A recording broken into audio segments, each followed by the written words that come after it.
ये संसार भितर रहु रहु आपण मैंने मु अन्य समस्ते विभिन्न समय गोटे कथा आम बहु समय शुणी था से कथाटा हूँ जे कौन सी परिस्थिति रे पड़ी कौन सी असुविधार पड़ी बा कौन सी समय किसी मनीष एमती कही था भाग्य मते साथ दौनी जे मु भाग्यहीन मनीषटे मो भाग्य किछि नाही ये भाग्य मोर एमती गोटे भाग्य नहीं मु जन्म होइछि मो माने मते किछि सुख मिलूनी कि शांति भी मिलूनी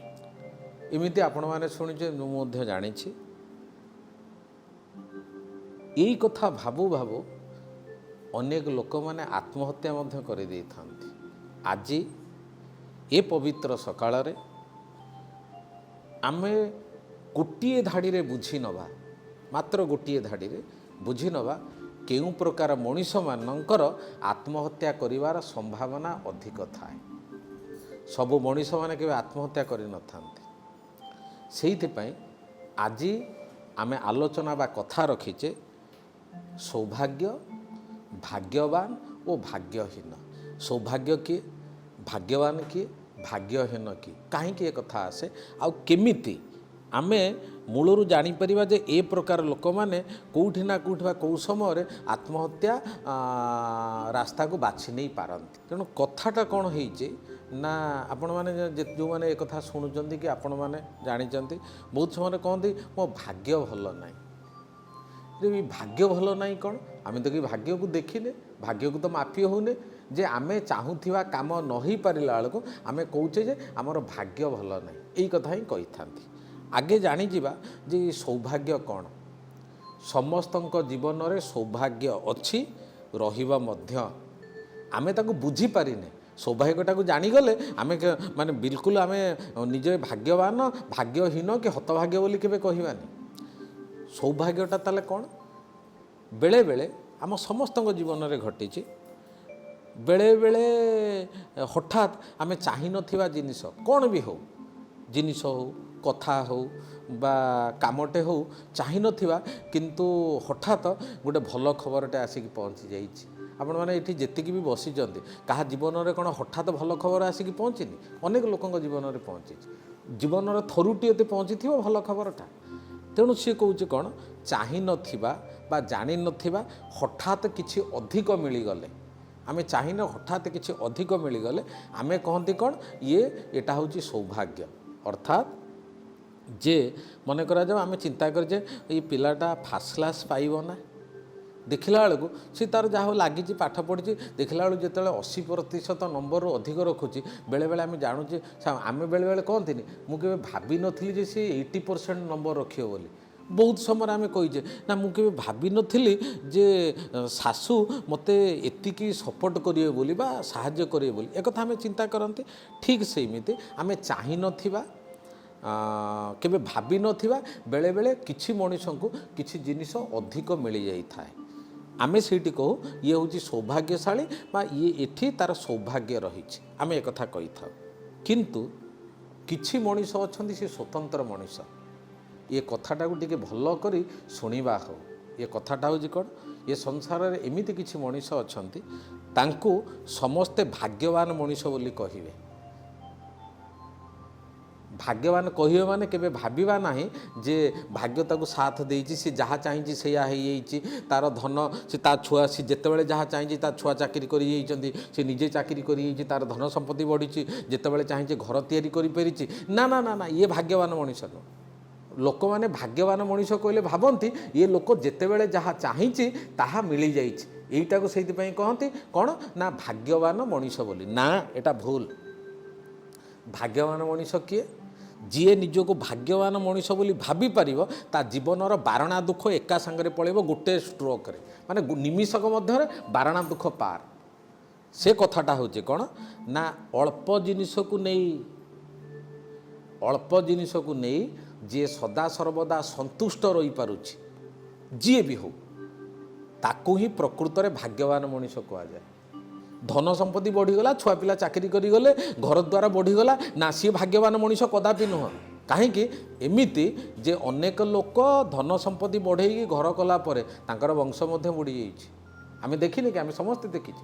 ବହୁ ଜାଗାରେ ଦେଖିଛେ। ଆମ ଓଡ଼ିଶାର ମଧ୍ୟ ଅନେକ ପ୍ରତିଷ୍ଠିତ ମଣିଷ ଶହ ଶହ ହଜାର ହଜାର କୋଟି ଟଙ୍କାର ସମ୍ପତ୍ତି କମେଇ ସାରିଲା ପରେ ତାଙ୍କର ବଂଶ ବୁଡ଼ିକି ନିପାତ ହେଇଯାଇଛି। ତେଣୁ ସେ ଭାଗ୍ୟବାନ ମଣିଷ କେମିତି ହେଲେ?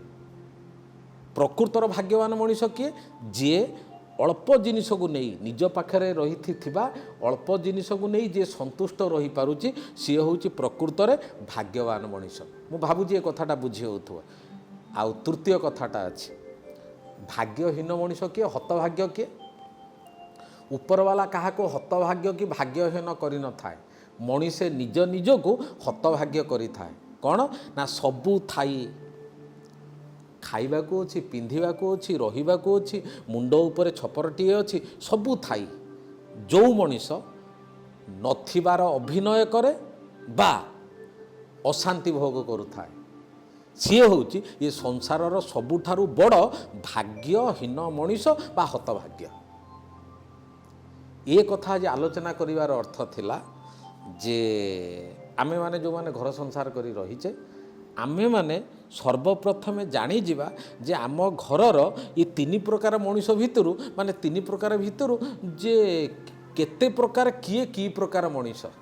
ଆମେ ଦେଖିଲେ ଜାଣିନିବା। ଆମେ ତ ଘର ସଂସାର କରୁଛେ ନା ରହୁଛେ, ମାନେ ପ୍ରକୃତରେ ଆମ ଭିତରେ ଭାଗ୍ୟଶାଳୀ କିଏ ସୌଭାଗ୍ୟ ମାନେ ଏମିତି ଆମ ଘରର ପିଲା ଥିବେ, ମନେକର ଦୁଇଟା ପିଲା, ଜଣେ ପିଲା ରାତିଦିନ ପରିଶ୍ରମ କରୁଥିବ ତାର ପରସେଣ୍ଟେଜ ଆସୁଥିବ କେତେ ନା 50, ଜଣେ ତାର ଅଧା ପରିଶ୍ରମ କରୁଥିବ 90%, ଏମିତି ହେଇଛି। ତେଣୁ ଆମେ ଧରି ନେବା ଯେ ଯିଏ 90% ପାଉଛି ତାକୁ ଏଠି ତାର ସୌଭାଗ୍ୟ ହେଟା, ଅର୍ଥାତ୍ ଅଳ୍ପ ପରିଶ୍ରମରେ ସେ ଇଏ ପାଉଛି କାରଣ ସେଟା ତାର ସୌଭାଗ୍ୟ। ଠିକ୍ ଅଛି, କିନ୍ତୁ ବେଶୀ ବିପଦ ରହିଲା ଭାଗ୍ୟବାନ ମଣିଷ ଭାଗ୍ୟହୀନ ମଣିଷ। ଶାସ୍ତ୍ର କହୁଛି ଯେଉଁ ପରିବାରରେ ଭାଗ୍ୟବାନ ମଣିଷଙ୍କର ସଂଖ୍ୟା ଯେତେ ଅଧିକା ସେ ପରିବାରର ସମ୍ପର୍କ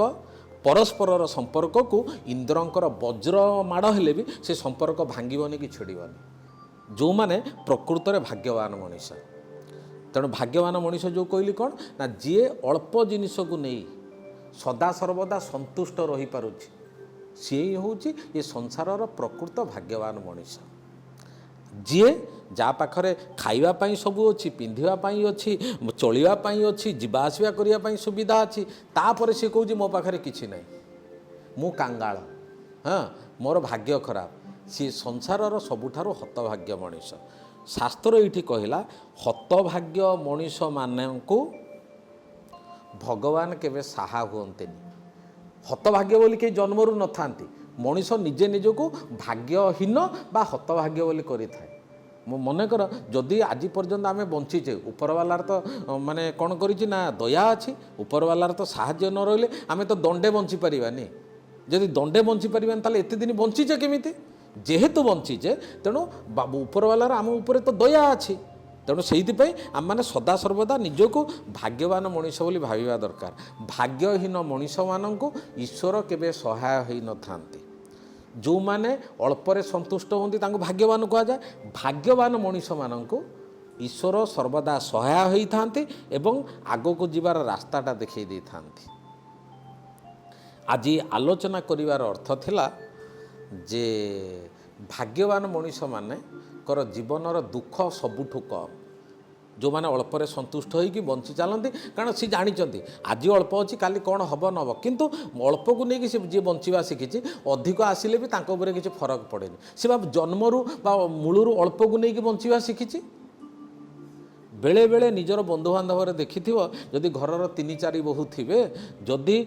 ମାନେ ମଝିଆ ବୋହୂର ଯଦି ବାପଘର ଯଦି ଟିକେ ପଇସାବାଲା ବା ପ୍ରତିପତ୍ତିଶାଳୀ ଲୋକ ଅଛନ୍ତି, ଯଦି କୌଣସି ପୁନେଇ ପର୍ବ ବା କାମ କାର୍ଯ୍ୟରେ ପରିବାରର ଉତ୍ସବରେ ଯଦି ସିଏ 5 ଭରି ଓଜନର ଯଦି ହାରଟେ ପକେଇଛି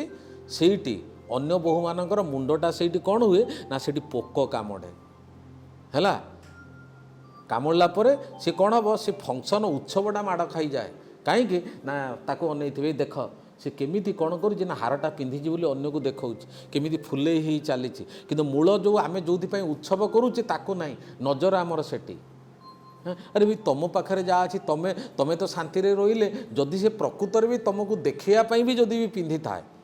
ସେ ବା ତୁମେ ଯଦି ଶାନ୍ତିରେ ରହିବ ଗଲା ତା ମନଟା ଆପେ ମରିଯିବ। ତୁମେ ଯଦି ତା ଆଡ଼କୁ ନ ଅନେଇବ ସରିଗଲା, ସେ ତାର ପିନ୍ଧିଥାଉ, ମୁଁ କାହିଁକି ବାରମ୍ବାର ଅନେଇବି।